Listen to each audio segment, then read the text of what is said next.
Hello. Hello, is that Appleton 363? It is Harding speaking. Oh, I'd like to speak to the secretary of the Arts Club. Yes, speaking. Oh, hello. My name is Frances Drew. I just moved to the area. My classmate and we'd be interested in joining the Arts Club, but we'd like some more information, really. You know, about joining and the sorts of activities you do. Yes, well, what you want's our calendar. Ask at the library. I'll make sure that there are plenty there by Thursday. That's all right for you? Yes, fine, thank you. But, would you mind telling me how much it costs to join?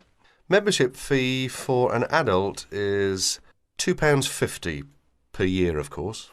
What exactly does club membership entitle one to? Entitle you to? For a start, there's the club events. You get invited to them, of course. They're for members and only, they are free. What sorts of events are there? You'll see what they are when you get hold of a calendar. But, well, there's club evening, for instance, once a month, usually Wednesdays from 8 till 10. And whereabouts do you hold them? Club evenings, the beach pavilion. Do you know it? No, I don't think I do. It's not near the seafront, is it? No, up past the tennis courts on Park Avenue. You know where that is.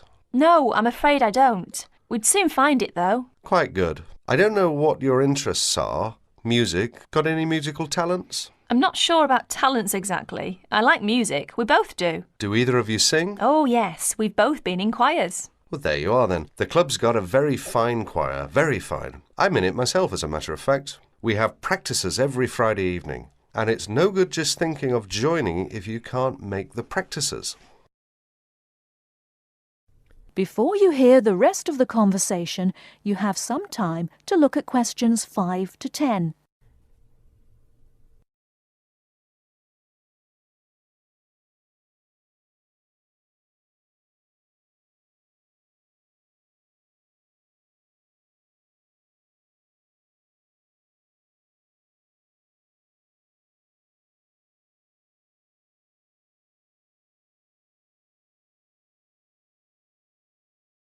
Now listen and answer questions 5 to 10.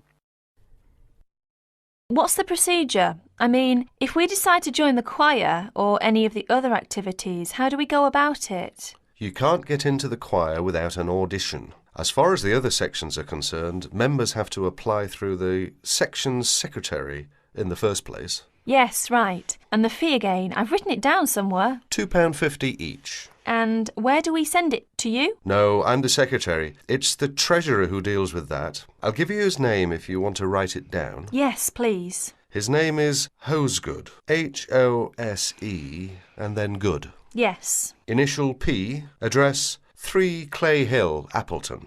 Right. And it's all right to send a cheque? That's the usual, yes. Payable to Appleton Arts Club. Appleton, Appleton. Oh, and better put your address on the back as you're new. And incidentally, there's a newsletter out 3 times a year, just to keep club members up to date with what's going on. They're sent to everyone. That's good. Just one last thing. Would you mind telling me what the other sections are so that I can tell my classmate and we... The players, that's our act group I've told you. Choir, you know about. There's the gramophone circle, the music workshop, the literary and discussion group. Oh, that one meets in different members' homes. Then there's the studio workshop and, what have I missed out? Oh, yes, the art talks. That's the lot, I think. The Film Society. That's the other one. Got them all. Ah, yes, just about. Thank you very much. You've been very helpful. Not at all. Pleased to assist. And look forward to meeting you and your classmate at the club. Yes, thank you. Goodbye then. That is the end of part 1. You now have half a minute to check your answers.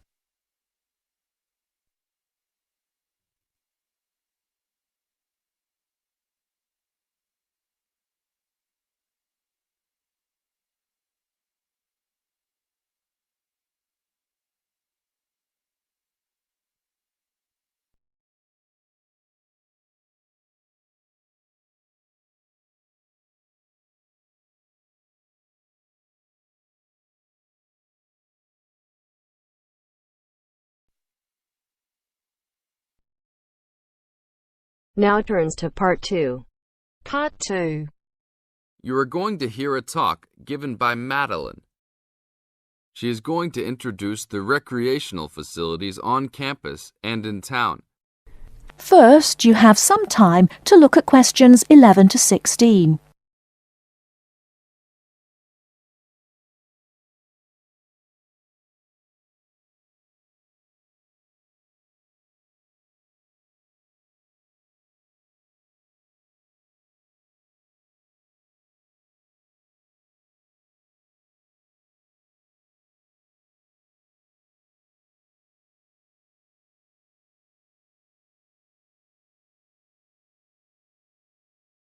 Now, listen carefully and answer questions 11 to 16. Well, good morning, everybody. My name's Madeline Stewart, and I'm here to tell you about the recreational facilities available on campus, and also to tell you something about what the town has to offer.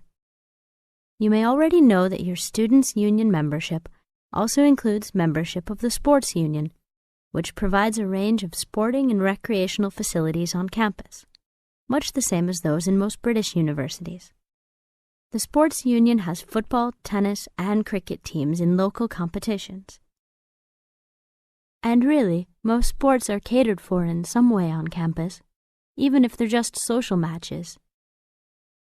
In the building itself, there are fitness classes and a full gym, including weights.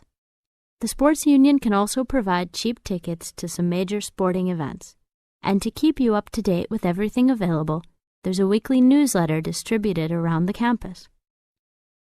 You should check this to find out the names and phone numbers of the contact people for each sport or activity you're interested in. Yes, did you have a question? Yes, apart from what you've just said, does the Sports Union offer individual help in any of its activities, for example, in getting fit and healthy? Yes, we do. The Sports Union has a fitness assessment clinic every Friday, staffed by the resident sports trainer, who can provide advice on the best program for you and refer you to various charts. I'm sure you all realize that for any medical assessment or health problem, you should go to the University Medical Service. The sports trainer can also advise you on a suitable training program using the weights. And now on to Ashbury. Before you hear the rest of the talk, you have some time to look at questions 17 to 20.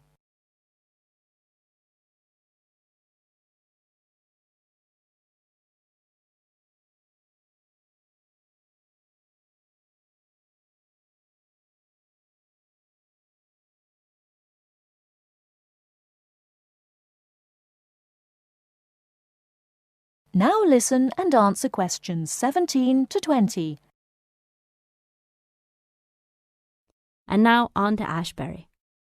For a town of its size, Ashbury has some unusually good leisure and sporting facilities, most of which are near the center of town and easily reached by bus from this campus. There's a new, well, almost new, Olympic-sized swimming pool. That's not quite in the central town area, but it's only a 5-minute walk from the bus stop. Above the pool, there's a high-tech fitness center that any of you more serious fitness lovers would need to check out. Then, in the center of town, there's a sporting complex called the Anderson Center, which contains squash courts and facilities for a number of other indoor sports, such as basketball. And just around the corner from the Anderson Center, in the main street there, is an indoor bowling alley. All of these facilities are listed in the weekly newsletter, so I encourage you all to look through it and... That is the end of Part 2. You now have half a minute to check your answers.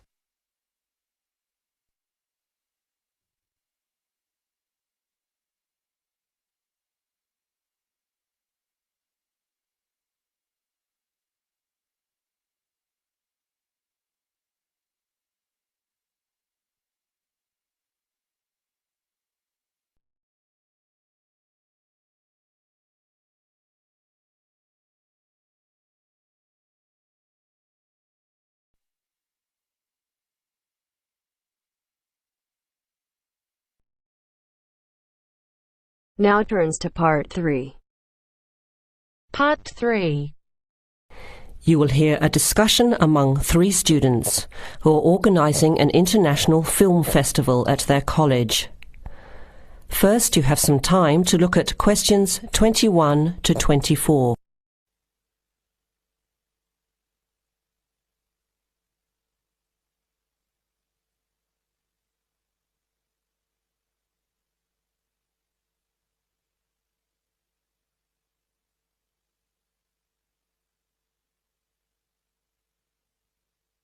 Now listen carefully to the first part of the discussion and answer questions 21 to 24. Thanks for coming to this meeting on such short notice, Anna and Veronica. It looks like we have just become the organising committee for this year's International Film Festival. We've all just met, so perhaps we should start by an introduction with a bit of background from each of us. OK, I'm Anna. I finished 3 years of a languages degree in Sweden, where I come from. This year I decided to study overseas to get to know a different part of the world. I'm also a big fan of European cinema, especially French and Italian.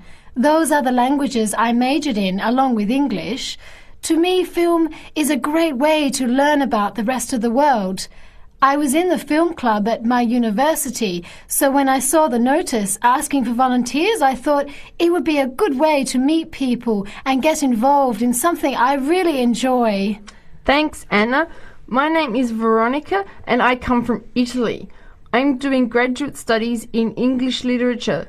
I went to some of the films in the festival last year and enjoyed them. I especially liked the video interviews. That was when I decided to get involved. I used to do film reviews for our student newspaper back home. Hi, I'm Chris from Scotland and I'm in 4th year journalism. Cinema is my hobby. Last year I joined the organising committee just like you have now, and somehow this year I've ended up in charge. I'm actually able to use my coordinating work on the festival towards a credit for one of my courses. I have to write up a report on the festival with recommendations, so that's an extra motivation for me. So I hope this is going to be a good experience for us all. OK, where would you like to start? How about a general overview of the festival? I don't really know much about it. Well, the film festival was started by International Student Society 5 years ago and has grown every year. It is held over 4 nights during study break, Wednesday to Saturday. Normally we show 3 films a night. Last year we tried to choose films from different parts of the world that fit together in some way, maybe a similar theme. Or we could feature a type of film like action films or science fiction. Now you have some time to look at questions 25 to 30.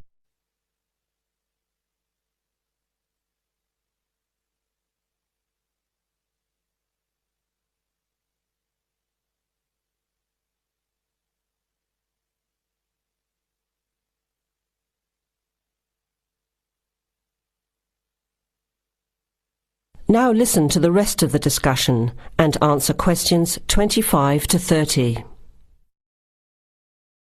Who picks the films? It's up to us on the committee to decide. You mean we get to pick all the films ourselves? What a hard decision. There are so many to choose from. Well, that's the fun part. We have this catalogue of independent distributors. The films are listed by language and have a short summary. We just have to go through it to find a good combination of films that will attract an audience. Veronica mentioned something about interviews. How does that fit in? We set up cameras in the foyer of the theatre and did live interviews before, during intermission and after the screening. Anyone from the audience could come up and talk about the film. The Broadcasting and Journalism School set it up and ran the interviews. They were shown on big screens around the lobby and in the theatre. It went over really well. We had a long lineup of students waiting to be interviewed on TV. Everybody wanted their minute of fame. Great idea. Yeah, it worked really well. We should certainly do something similar again. Maybe even develop the idea further. like a website with audience reviews and discussion, so we can get as much participation and involvement as possible. Hey, that's a good idea. Can I ask a question? None of the films are in English, right? Are they dubbed or subtitled? Well, we do occasionally choose a film in English, but only from unusual places where the dialect is so strong they sometimes need subtitles, like the Caribbean or even Scotland. The majority of films in the festival are foreign language, dubbed in English. We've learned from experience that students don't like reading subtitles. Maybe they read too much already. Whatever the reason, the subtitled films get smaller audiences, so we avoid them as much as possible. So how large an audience can we expect, and how much does it cost to get in? It costs $5 per film or a $20 pass for the whole event. All 12 films for the real movie fan. We would have broken even last year, except for a bad storm on the Friday night. We almost had to cancel the whole thing. But overall, we had a good turnout, more than 2,000 people in 4 days. Oh, that's what I was wondering about, the financial part. Where does the funding come from? What kind of budget do we have? The festival is subsidised by the Student Council. We generate money through advertising and through admission charges.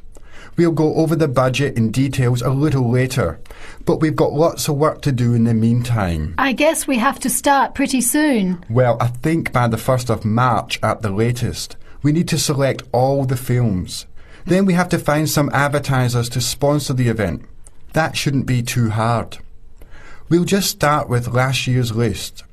Our deadline for that should be the middle of March. By the end of March, we need to design the programme. Then we can get posters made up and distributed in April. Like you said, we need some clever promotion, something to generate interest and get people talking. We have 4 months to get ready. It should be enough time. OK, where do we start? Let's start by talking about films, since that is the best part, and see what we come up with. What was the best film you saw last year?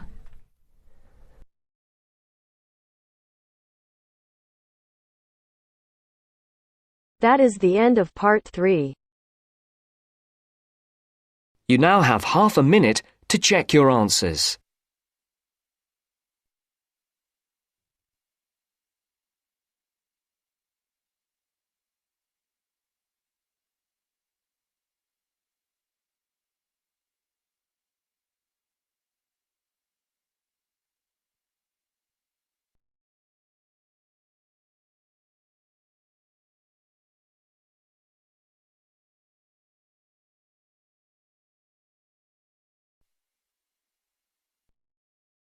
Now turns to part 4. Part 4. You'll hear a programme on the city of Brisbane. First, you have some time to look at questions 31 to 40.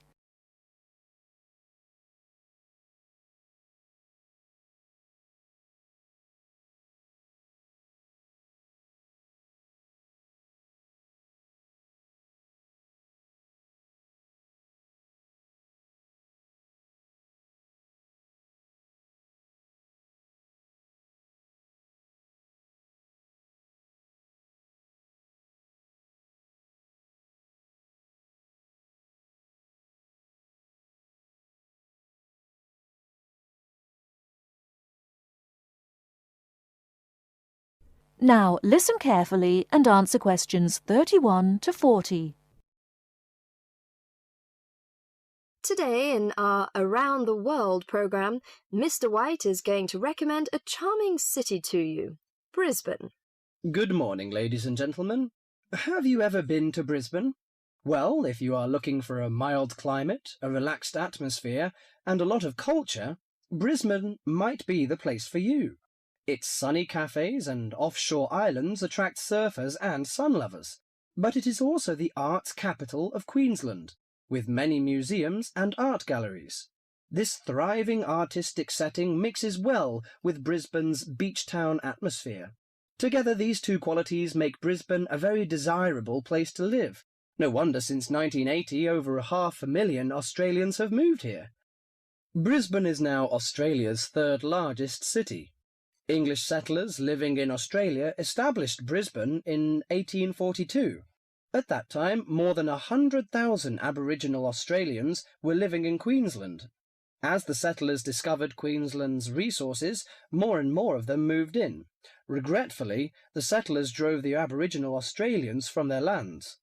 By 1859, Brisbane had grown into a prosperous city. In 1988, the world watched as Brisbane hosted the World Expo.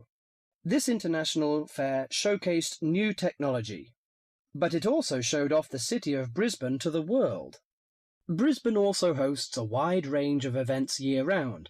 In April, everyone can enjoy a few laughs at the Comedy Festival, and movie lovers will enjoy a film festival that takes place every August. For 2 weeks in September, there is an outdoor festival of the arts. In October, a music festival draws a large crowd. And in January, you can see Brisbane's most bizarre event. You may be surprised to hear that. The annual cockroach races. That's right, people really do train and race cockroaches. Brisbane's nice climate and compact design makes it easy to explore on foot. Follow the golden arrows in a footpath around the city centre. This will lead you on a tour of Brisbane's historical district. From the city centre, take a boat across the Brisbane River to South Bank. This area is popular for its bike paths, beach and weekend market. Hundreds of artists display their wares at this market. It's a great place to pick up some interesting handicrafts. Well, I think what you must be interested in is the unique native animals. Yes, you shouldn't visit Australia without seeing its trademark animals, the koala and kangaroo. The Lone Pine Koala Sanctuary has both.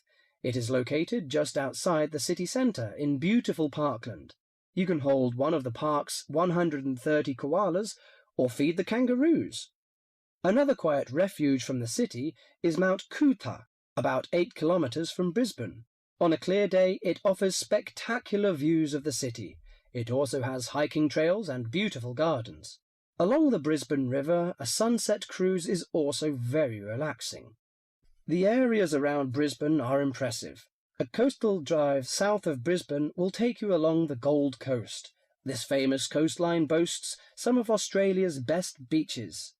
Stradbroke Island is another easy day trip from Brisbane.